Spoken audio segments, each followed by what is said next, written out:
Good morning, this is Shelby Law with the Great Basin Fire Potential Briefing for Friday, June 12th, 2020. We have quite a few impacts over the next couple of days. For today, Friday, we're looking for very strong southwest winds out ahead of a cold front moving into the west coast.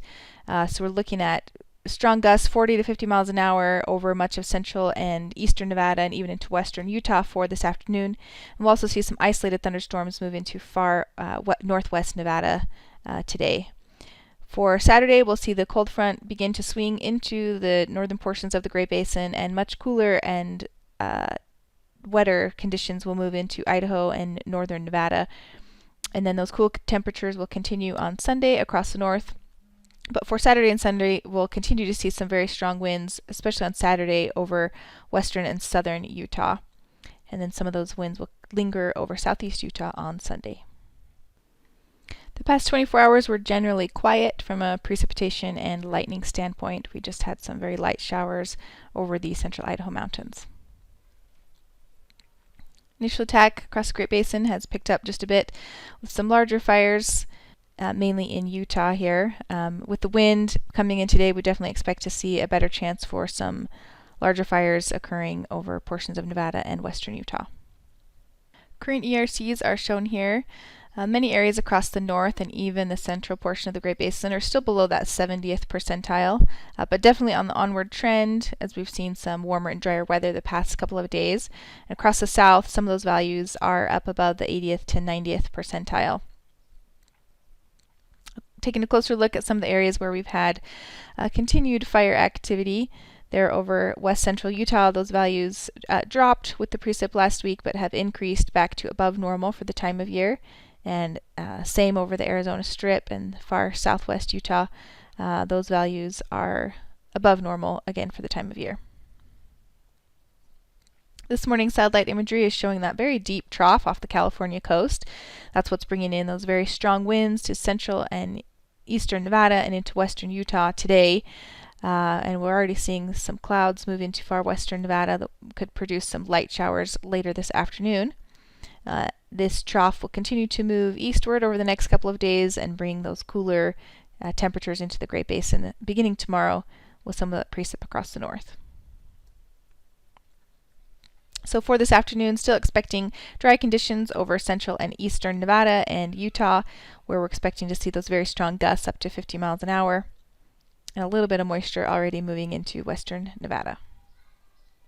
High risk has been issued for that wind, as we have seen dry fuels in place over central and eastern Nevada and western Utah.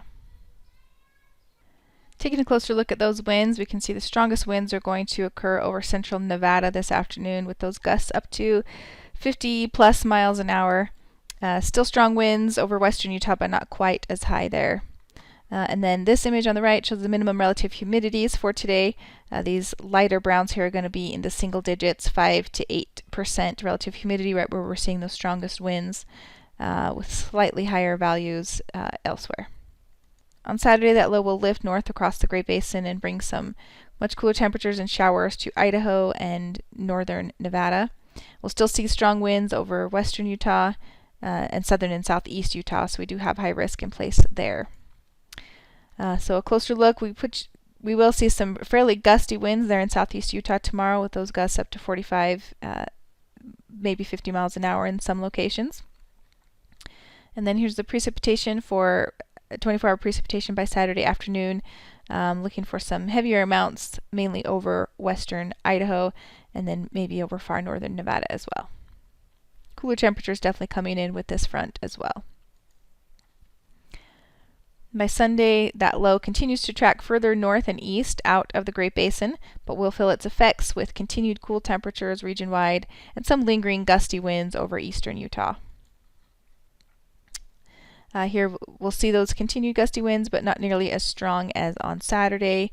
And those maximum temperatures are shown here with some close to freezing temperatures over the central Idaho mountains and highs in the 70s across some of our central valleys. The 3-day precipitation totals are shown here with the best chance for precip over the west central Idaho mountains and then across northern Nevada as well. As we move into the beginning of next week, we'll continue to see some moisture linger across central Idaho, with drying returning to Utah and Nevada.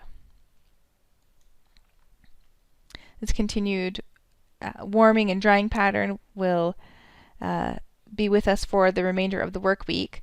Not expecting temperatures to skyrocket back to the 90s just yet, but a more gradual seasonal trend. That continues into Wednesday with just mild westerly flow, and on Thursday as well. The 7-day totals are really just highlighting the precipitation we're expecting over the next day or two, mainly on Saturday up north. The extended forecast going into June 19th through the 25th is bringing some heat back into the west coast and spreading that throughout the Great Basin, but also giving us an above normal chance for precipitation over Nevada and Utah, with a drier trend across Idaho. This concludes today's fire potential briefing. Please check back tomorrow for the latest update.